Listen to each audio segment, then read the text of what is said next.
오늘 우리 함께 나누실 말씀을 읽겠습니다. 오늘 우리가 함께 나누실 말씀은 이사야 2장 1절에서 5절까지의 말씀, 구약성경 969쪽입니다. 우리 다 같이 함께 합독하시겠습니다. 아모스의 아들 이사야가 받은 바 유다와 예루살렘에 관한 말씀이라. 말일에 여호와의 전에 산이 모든 산 꼭대기에 굳게 설 것이요 모든 작은 산 위에 뛰어나리니 만방이 그리로 모여들 것이라. 많은 백성이 가며 이르기를 오라 우리가 여호와의 산에 오르며 야곱의 하나님의 전에 이르자. 그가 그의 길을 우리에게 가르치실 것이라.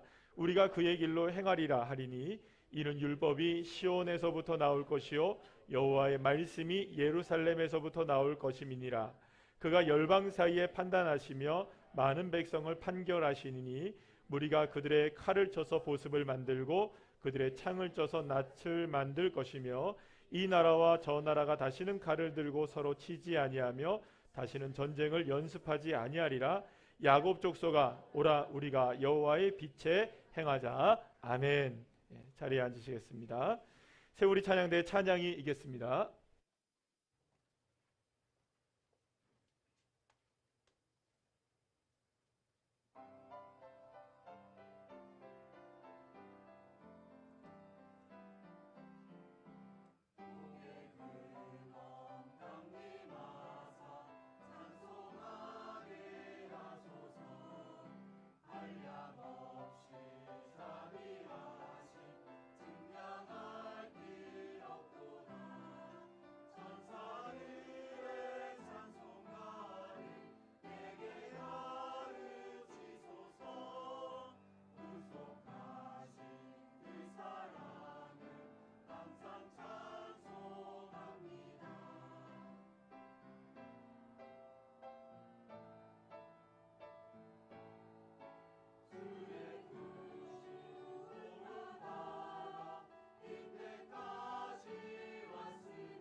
됐습니다.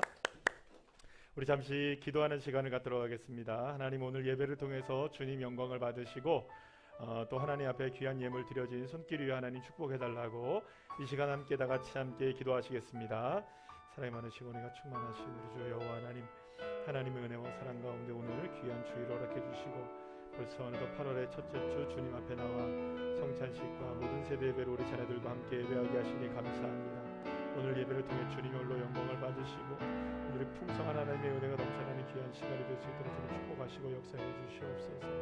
오늘 이 시간 말씀하여 주시고 아멘으로 믿음으로 응답하며 우리의 삶이 변화될 수 있도록 도와주시고 주님 앞에 드려진 귀한 예물 위에 하나님 축복 예물을 활짝 열어주시사 이 예물이 쓰임받는 곳에 주의 나라와 기도의 제목이 이루어지게 하시고 하나님 영광이 드러나게 해주시옵소서.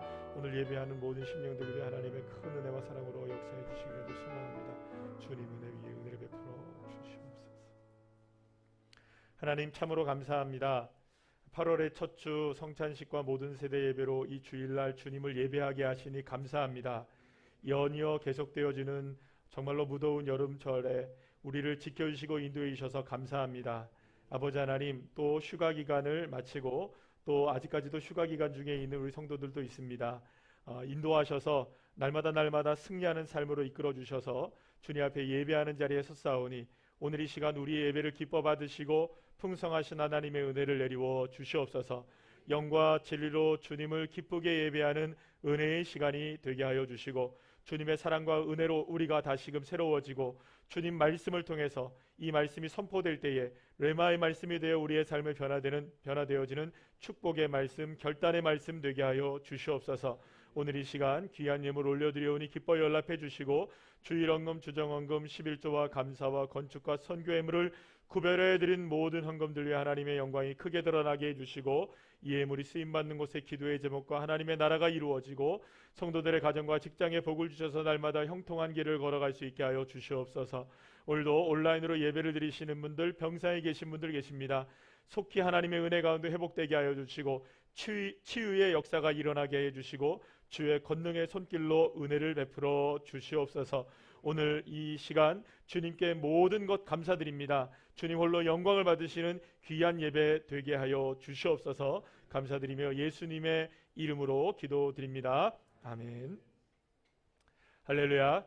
오늘은 이사야 2장 1절에서 5절까지의 말씀을 함께 은혜를 나누겠습니다.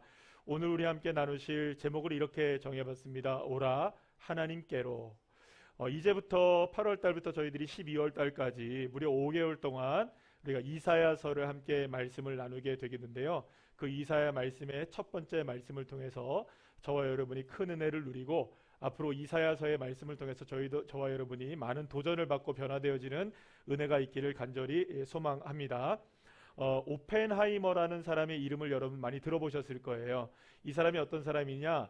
세계 최초의 핵무기 개발 프로젝트인 맨하튼 프로젝트에서 주도적인 역할을 담당했던 미국의 핵물리학자인데요. 그는 제2차 세계대전 때 실제로 원자폭탄을 개발해서 일본의 히로시마와 나가사키에 터뜨려서 일본을 항복하게 만드는데 주도적인 역할을 했던 사람이 바로 이 오펜하이머라는 사람입니다. 2차 세계대전 당시에 미국은 전쟁을 빨리 끝내기 위해서 독일의 나치보다 빨리 이제 핵무기를 개발하기를 원했어요. 왜냐하면 미국이 개발하지 않으면 핵무기를 누가 개발할 수 있게 되느냐? 나치가 개발하게 된다면 이게 완전히 전쟁의 양상이 달라질 수 있었기 때문에 이거 빨리 나치보다 개발하기를 원했습니다. 그래서 이 오펜하이머라는 사람을 중심으로 해서 이 오펜하이머가 사람들을 모으기 시작하는데 얼마를 사람을 모으냐 하면 6,000명이라는 연구원들을 모아요. 그리고 전 세계적으로 이런 학자들을 다 모아가지고 그 사람들을 설득해서 결국엔 이 맨하튼 프로젝트에 참가하게 만들게 되고요.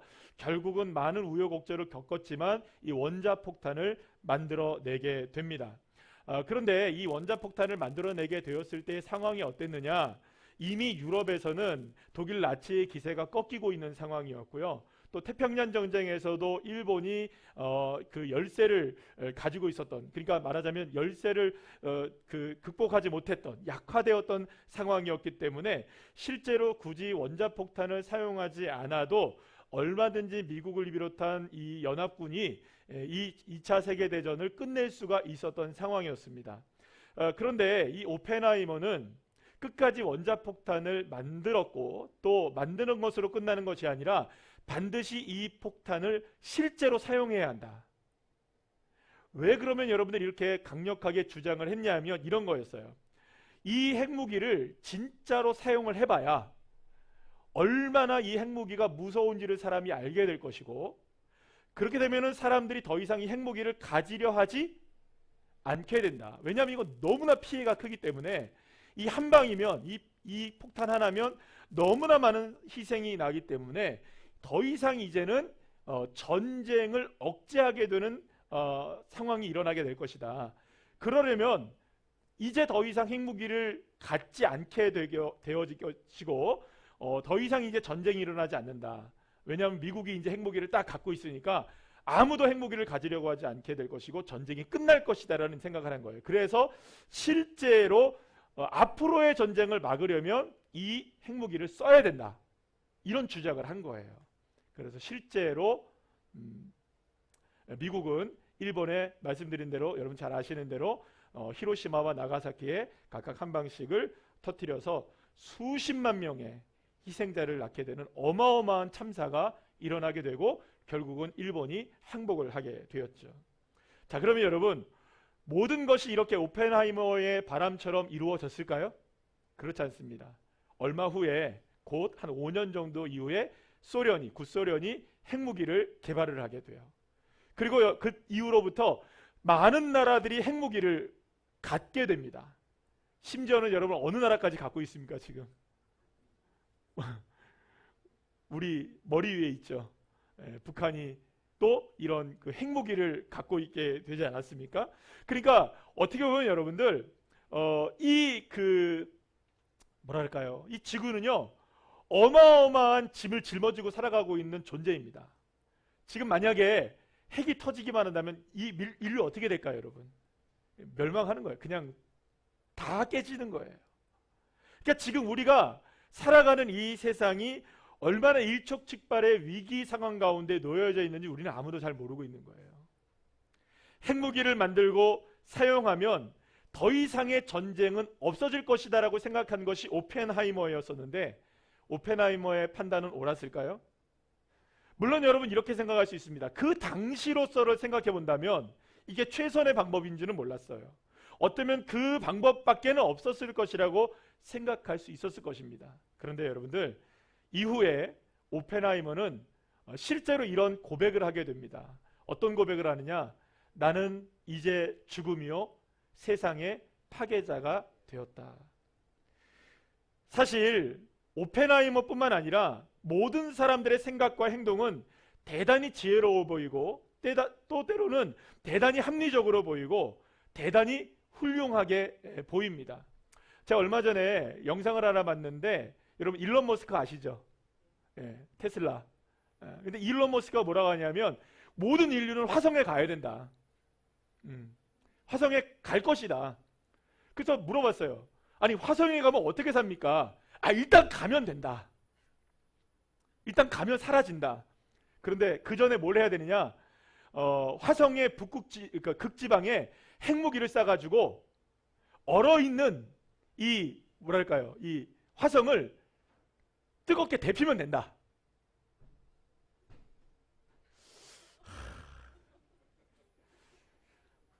그게 맞는 방법인지는 제가 모르겠어요. 그러니까 앞에서 이야기하던 사람이 막 이 사람 미쳤다고 지금. 이 사람 미쳤다고. 그게 진짜인지는 그게 가능한지는 저는 잘 모르겠어요. 여러분 생각해 보세요. 대단히 합리적으로 보일 수도 있고 대단히 괜찮아 보일 수도 있습니다. 좋아 보일 수도 있습니다. 그러나 여러분 하지만 안타깝게도 인간은 앞으로 일어난 일에 대해서 사실은 그 무엇도 알 수 없는 너무나 연약한 존재입니다. 여러분 이걸 부인할 수 있는 사람이 있을까요? 오펜하이머는요 나중에는요 수소폭탄을 만드는 걸 극구 반대합니다. 그리고 반전 운동가가 되어집니다. 자기가 핵폭탄을 만들어 놓고 핵폭탄 사용하지 말재요. 그거 왜 만들었냐고요. 그래서 이렇게 얘기하는 거예요. 나는 이제 죽음이요 나는 세상의 파괴자가 되었다. 판도라의 상자를 열어 제친 것이죠. 여러분 그래서요 인간이란 존재는요 그 자체적으로 따라합시다. 모순적이다. 따라합시다. 인간은 모순이다. 그래서 인간 이퀄 모순이에요. 여러분. 왜냐하면 완전할 수도 없고 완벽할 수도 없는 것이 원래의 인간이기 때문입니다. 그런데 여러분들 인간이 얼마나 오만하고 교만한 줄 아십니까? 자신이 보고 듣고 경험한 것이 전부인 줄 알고 의존하며 살아갑니다.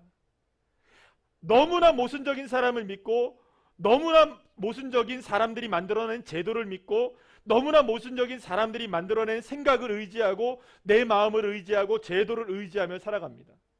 물론 여러분 그렇게 생각합니다. 꽤 괜찮아 보일 수 있겠죠. 꽤 합리적으로 보일 수도 있을 것입니다. 꽤 괜찮은 것처럼 여겨질 수도 있을 것입니다. 그러나 우리가 알고 있고 우리가 경험하는 바는 무엇입니까? 오펜하이머의 한계가 바로 저와 여러분의 모습이고 우리의 모두의 모습이라는 것입니다. 여러분 이거를 부인할 수 있는 사람은 아무도 없을 거예요. 여러분 스스로는 완벽하다고 생각하십니까? 아니면 불완전하다고 생각하십니까? 대답해 보시죠. 만약에 여러분들이 완전하다고 생각하신다면 그분은 신이실 거예요. 그러나 우리가 조금이라도 불완전하다고 생각한다면 우리 모두는 스스로가 고백하는 것과 똑같아요. 나는 모순적인 존재이다. 그래서 이사야 선지자는요, 오늘 이 본문의 말씀을 통해서 이스라엘 백성들에게, 그리고 오늘을 살아가고 있는 저와 여러분에게 모두에게 이렇게 외치고 있는 겁니다. 우리 다 같이 한번 읽어볼까요? 시작. 여호와께서 말씀하시되 오라 우리가 서로 변론하자. 오라 우리가 여호와의 산에 오르며 야곱의 하나님의 전에 이르자. 오라 우리가 여호와의 빛에 행하자. 이사야 선지자는 우리의 삶의 모순과 인간의 한계를 더 이상 의지하지 말고 여호와 하나님께로 나아가자. 여호와 하나님을 의지하며 살자라고 강력하게 외치고 있었던 것입니다. 자, 그런데 여기서 오라라는 말이 있어요. 이 얄라크라는 말인데요, 이거는 오고 가다라는 모든 뜻을 말하고 있는 이 움직임을 뜻하는 단어예요. 자, 그런데 이 움직임을 뜻하는 단어가 오고 가는 모든 단어거든요. 그러면 이렇게 해석할 수가 있는 거예요. 우리가 하나님께로 나가는 것을 의미하기도 하고요, 또 반대로 하나님이 우리에게 다가오시는 것을 의미하기도 해요. 그래서 이사야 선지자는 하나님께서 이스라엘 백성들에게 이렇게 다가오고 계시니 이제 우리가 누구에게로 나아가자. 하나님께로 다가가야 한다. 우리의 하나님의 말씀을 듣고 인간의 모순적이고 연약한 삶을 벗어버리고 우리가 온전히 새롭게 될 수 있고 변화될 수 있는 길을 찾아서 우리가 누구에게로 나아가자. 하나님께로 나가야 한다. 더 이상 지체하지 말고 누구에게로 나아가자? 하나님께로 나아가야만 한다. 왜? 우리 자신 스스로는 모두가 다 어떤 존재이기 때문에? 그렇죠. 모순적인 존재이기 때문에 그렇습니다. 그렇다면 이사야 선지자가 왜 이렇게 외쳤던 것일까요? 자, 이사야 1장 1절 말씀 우리 다 같이 한번 읽어볼까요? 시작.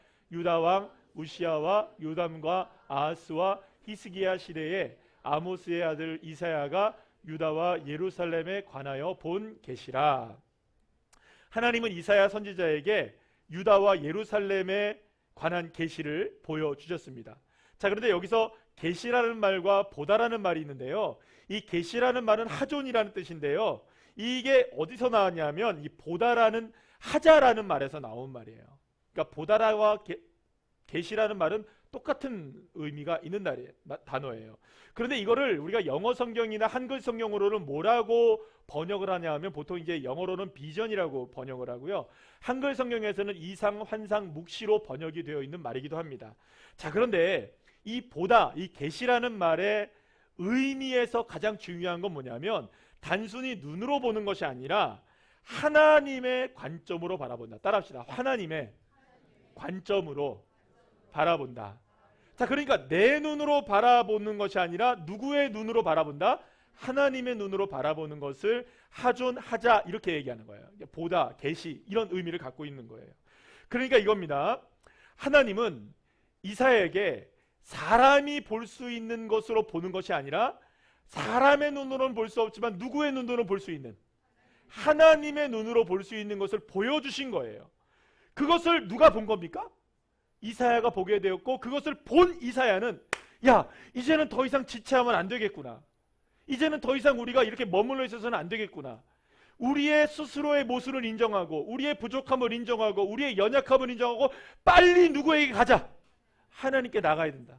방법이 없다. 이거는 하나님께 나가지 않으면 안 된다. 하나님께 돌아가야 한다. 하나님께 돌아가자. 하나님께 돌아가자. 이렇게 이사야가 외치게 되었던 거예요. 자, 그렇다면 도대체 이사야 선지자는 무엇을 보았기에 하나님의 눈으로만 볼 수 있는 걸 보았다 그랬죠? 인간의 눈으로는 보이지 않지만 하나님의 눈으로 볼 수 있는 것을 도대체 무엇을 보았기에 이렇게 빨리 하나님께로 돌아가자, 하나님께로 나가자고 외치게 되었던 것일까요? 자, 이사야 선지자가 활동하던 시대는 주전 739년에서 701년경에 이 기간 동안에 이사야 선지자가 사역을 감당했는데요. 이때가 남유다로 본다면 이제 이스라엘이 북이스라엘과 남유다로 갈라지게 되거든요. 그런데 남유다로 기준으로 해서 본다면 10대 왕이 우시야고요. 11대가 요담, 12대가 아하스, 그리고 여러분들 너무나 잘 아시는 히스기야 아시죠? 예, 히스기야 이야기 들어보셨습니까? 이제 우리가 또 히스기야 이사야를 통해서 만나게 될 건데요. 13대 왕이 히스기야 왕이에요. 그래서 이렇게 10, 11, 12, 13, 14, 13대까지 이르기까지 이스라엘은 굉장히 오랜 시간 평화의 시대를 보내게 돼요.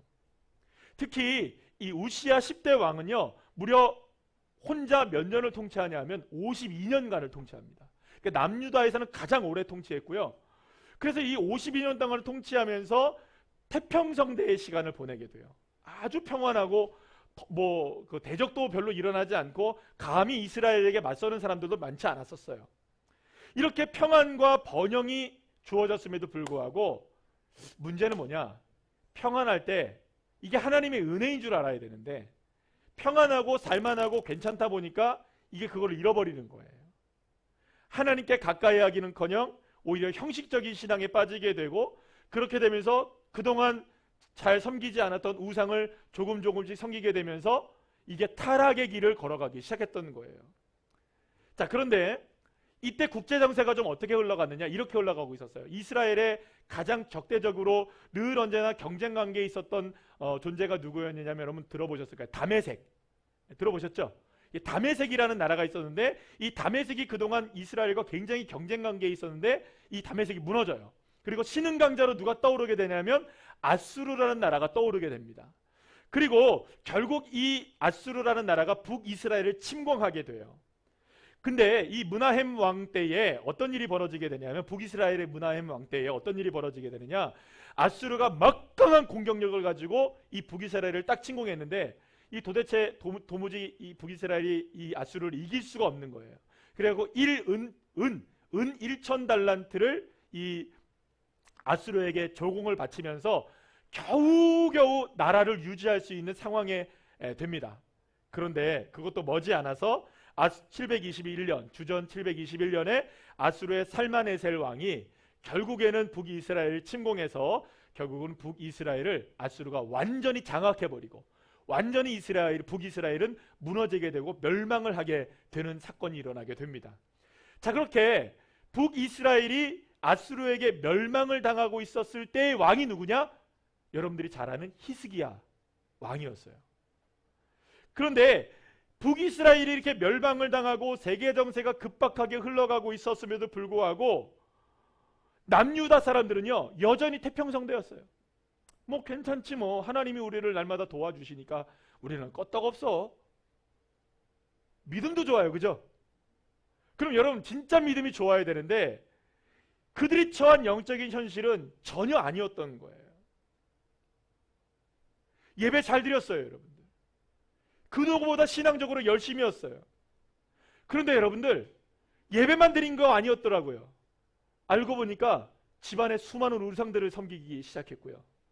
하나님을 떠나서 죄를 짓기 시작하고요.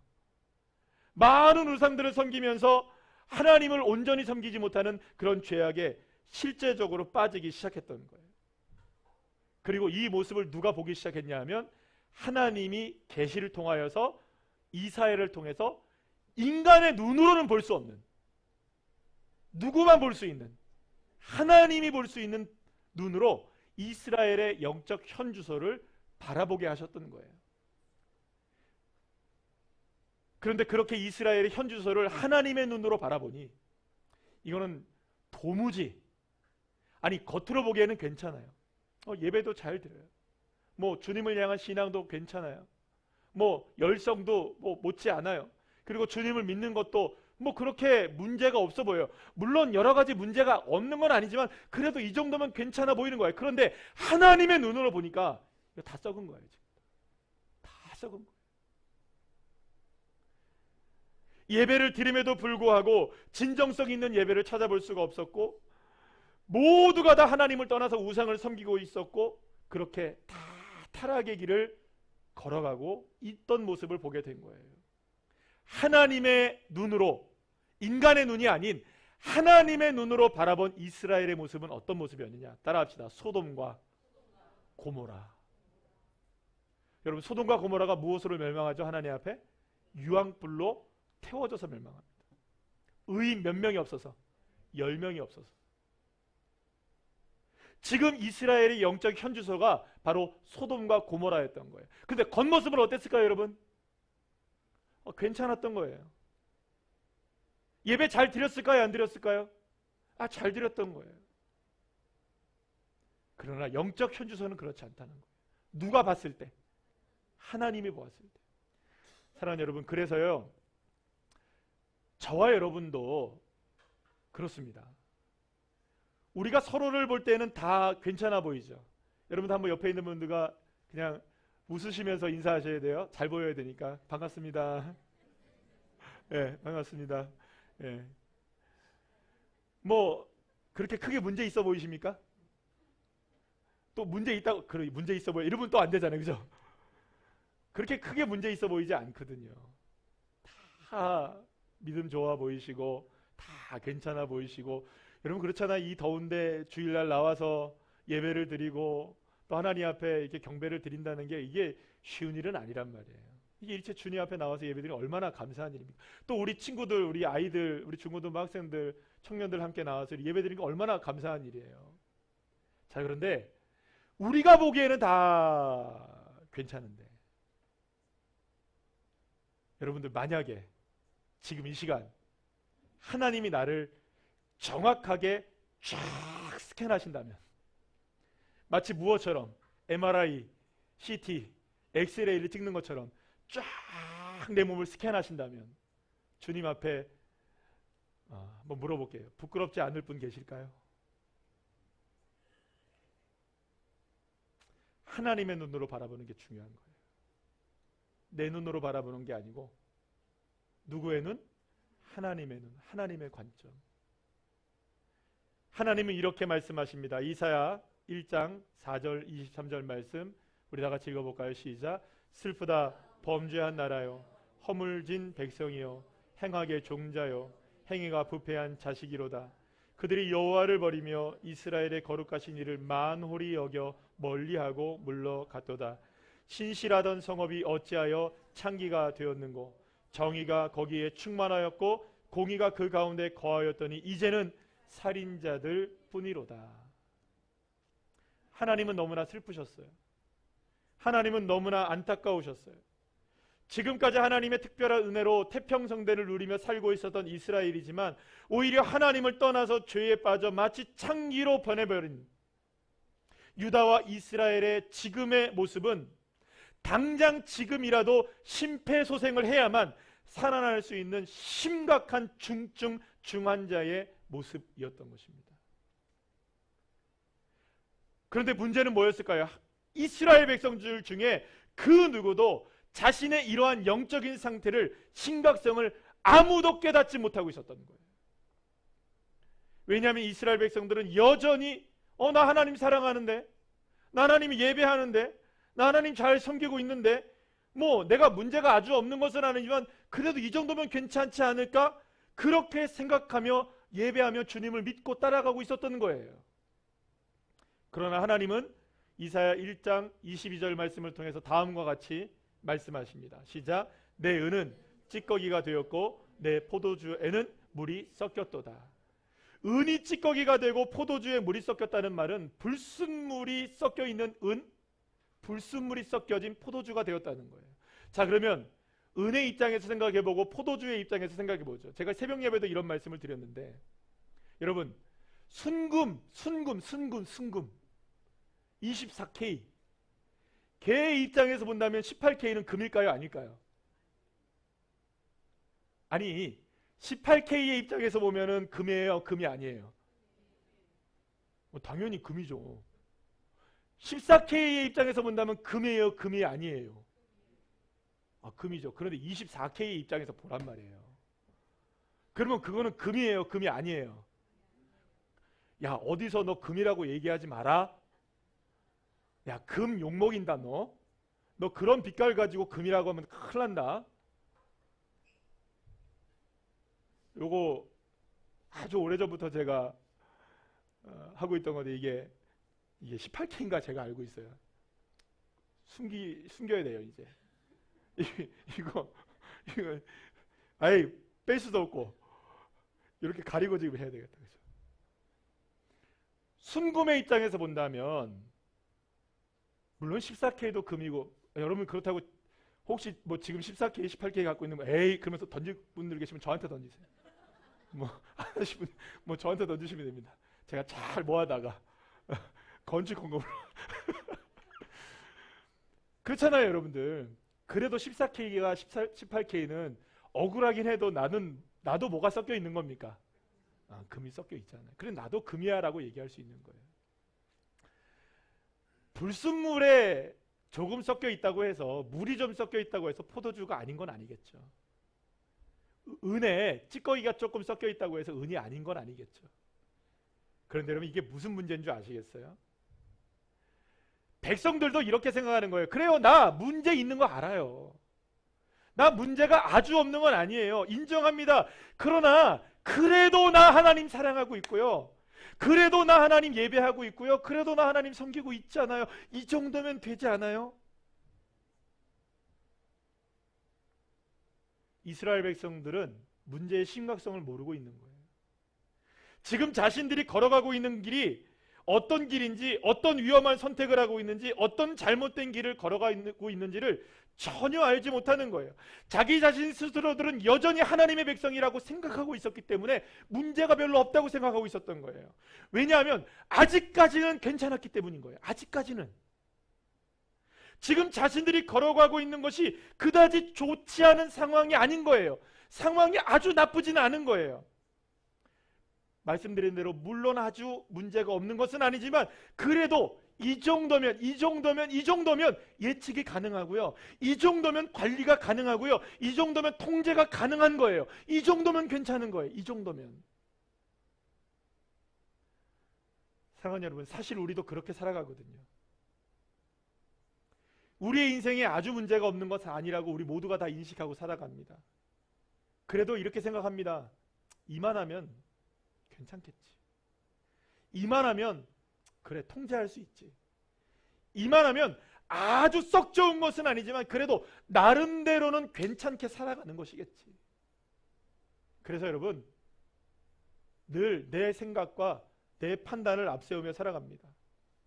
세상 사람들을 의지합니다. 세상의 힘과 권력을 의지하고 제도와 기계와 법칙을 의지하며 살아갑니다. 때로는 여러분들 우리가 그런 생각이 들기도 해요. 이 스마트폰보다 우리의 믿음이 연약하다는 생각이 들기도 해요. 얼마나 우리가 스마트폰, 이 네이버, 구글의 그 검색, AI 요즘 나오잖아요. 그걸 의지하고 살아갑니까? 그렇게 인간 세상의 것들을 의지하며 바라보며 살아갈 때 이상하게 우리는 안정감을 느낀다고요. 이상하게 안정감을 느낀다고요. 그렇게 인간은 더 인간적인 것들, 더 세상적인 것들을 계속하며 의지하고 살아가게 되는 거예요. 하지만 사랑하는 여러분, 우리가 오펜하이머의 교훈을 잊어서는 안 돼요. 인간은 모순적이다. 우리가 생각하고 우리가 결정하는 일이 지금 당장은 괜찮아 보일 수 있어요. 나쁘지 않아 보여요. 이것이 최선인 것 같아 보여요. 이것이 좋은 것 같아 보여요. 그러나 여러분, 그거 알지 않습니까? 시간이 조금만 지나고 나면 후회할 일들이 얼마나 많이 쌓이는지. 내가 왜 그때 그 선택을 했을까? 내가 왜 그때 그 일을 했을까? 내가 왜 그때 그 생각을 했을까? 그런 후회할 만한 일들이 될 수 있다는 것을 여러분 결코 잊어서는 안 되는 거예요. 여러분, 오늘 이 시간에 우리 자녀들이 많이 와 있는데 우리 중고등학생들, 우리 초등학생들 잘 들어야 돼요. 이 말씀이 어렵긴 해요. 근데 우리 친구들 잘 들어야 돼요. 목사님보다 여러분들이, 우리 아이들이 기회가 많죠? 정일아, 그렇지? 오늘 기도했으니까. 나이가 젊은 사람들이 훨씬 더 기회가 많은 거예요. 저는 그래도 아직까지 기회가 많은 거예요. 뭐 70대, 80대에 계신 우리 성도님들에 비해서는 아직까지 저에게도 기회가 많은 거예요. 나이가 더 젊을 때, 기회가 더 주어졌을 때 주님을 찾기를 간절히 축복합니다. 주님을 만나야 돼요. 길을 빨리 정하는 게 중요해요. 더 이상 늦지 않게 길을 정하는 게 좋다고요. 그래서 늘 언제나 우리는 이렇게 생각하고 살아가야 되는 거예요. 나는 스스로의 모순에 빠질 수밖에 없는 존재다. 따라합시다. 나는 모순에 빠질 수밖에 없는 존재다. 여러분들 이것을 기억하셔야 됩니다. 그렇기 때문에 인간 의지하지 마시기를 소망합니다. 인간 의지할 것 아닙니다. 세상의 것들을 의지할 것 아닙니다. 그건 믿을 것도 아닙니다. 사랑하는 여러분, 그래서 여호와 하나님께로 돌아가자. 하나님의 뜻에 살자. 하나님의 빛 가운데 살자. 그래서 하나님의 백성으로 다시금 새롭게 되라고 우리를 향해서 주님이 부르시고 계시는 것입니다. 사랑하는 여러분, 저와 여러분의 인생 지금은 괜찮아 보일 수 있어요. 물론 계속 괜찮아지시기를 간절히 축복합니다. 그러나 그 길은 딱 하나밖에 없는 거예요. 여호와 하나님께로 돌아오는 길밖에. 여호와 하나님으로부터 시작하고 여호와 하나님으로부터 나아가는 믿음의 자녀들 되셔야 하는 것입니다. 그래서 다윗은 이렇게 고백을 합니다. 시편 20편 7절 말씀 우리 다 같이 한번 읽어볼까요? 시작. 어떤 사람은 병거, 어떤 사람은 말을 의지하나 우리는 여호와 우리 하나님의 이름을 자랑하리로다. 아멘. 사랑하는 여러분, 전쟁에 나가면 무엇을 사람들은 의지할 수밖에 없을까요? 그렇죠. 옛날 고대로 이야기하면 말을 의지하고 병거를 의지하는 거예요. 지금으로 얘기하면 무엇을 의지합니까? 그렇죠. 핵무기 의지하는 거예요. 사람들 너나 나나 다 핵무기 가지려고 하는 거예요. 그러나 여러분들 오펜하이머의 모순 아시죠? 핵무기가 전쟁을 그쳤습니까? 그렇지 않잖아요. 여러분들 바로 그때 우리가 생각해야 되는 게 뭐냐? 여호와 하나님을 자랑하고 여호와 하나님을 의지하고 여호와 하나님께로 돌아가는 믿음의 자녀들, 시작하는 믿음의 자녀들 한 사람 한 사람 다 되시기를 간절히 축복합니다. 그렇다면 사랑하는 여러분, 지금 나를 돌아보셔야 돼요. 나는 지금 뭘 의지하고 있지? 나는 지금 뭘 생각하며 살아가고 있지? 난 뭘 지금 꿈꾸며 살아가고 있지? 사랑하는 여러분, 사람입니까? 돈입니까? 건강입니까? 여러분 명예와 재산입니까? 내 생각과 경험을 의지하고 살아가십니까? 아니면 지금까지 살아온 내 삶의 인생 의지하시기를 원하십니까? 지금 내가 의지하고 살아가는 것, 내가 바라보고 있는 것은 그 무엇입니까? 그러나 사랑하는 여러분, 그것이 무엇이든 간에 그 자체가 모순적이라는 사실을 결코 잊어서는 안 되는 것입니다. 그리고 이제 인간의 이 모순을 온전하게 회복시킬 수 있는 유일한 가능성은 누구시냐? 여호와 하나님에게 있다는 것. 그래서 주님이 우리에게 변론하자고 말씀하시는 거예요. 말씀으로 좀 나누자. 내게 좀 오라. 내가 너에게 갈 테니 너희들도 누구에게 오라? 나에게 오라. 왜냐? 주님만이 길이요 진리요 생명이 되시기 때문입니다. 그리고 오늘 이 시간 그 하나님이 저와 여러분을 향해서 따라합시다. 하나님께로 오라. 하나님께로 오라. 주님께서 저와 여러분을 부르시고 계시는 것입니다. 사랑하는 여러분, 기회가 주어졌을 때 더 늦기 전에 주님께서 오라고 말씀하시는 그 부르심이 있을 때 가면 복된 거예요. 그럼 나중에는요, 여러분들 이런 것을 경험하지 않게 되기를 우리가 바라야 되는데요, 주님이 더 이상 부르지 않을 때가 있어요. 주님이 저와 여러분을 더 이상 간섭하지 않으실 때가 있어요. 그게 재앙입니다. 주님이 참아주시고 주님이 부르시고 주님이 기회를 주셔서 돌아오는 것이 은혜인 거예요. 그래서 지금 돌아오라고 말씀하시는 게 은혜인 거예요. 사랑하는 여러분, 이 부르심에 따라서 주님께로 나아가는 주의 자녀들 되시기를 소망합니다. 하나님은 하나님 앞으로 나온 우리에게 우리들의 모든 삶의 연약함들과 문제와 모순적인 것들을 다 새롭게 하심으로 하나님의 신실한 백성들로 다시금 세워지는 복을 저와 여러분에게 베풀어 주실 것입니다. 사랑하는 여러분, 주님께로 나오는 자가 복된 자입니다.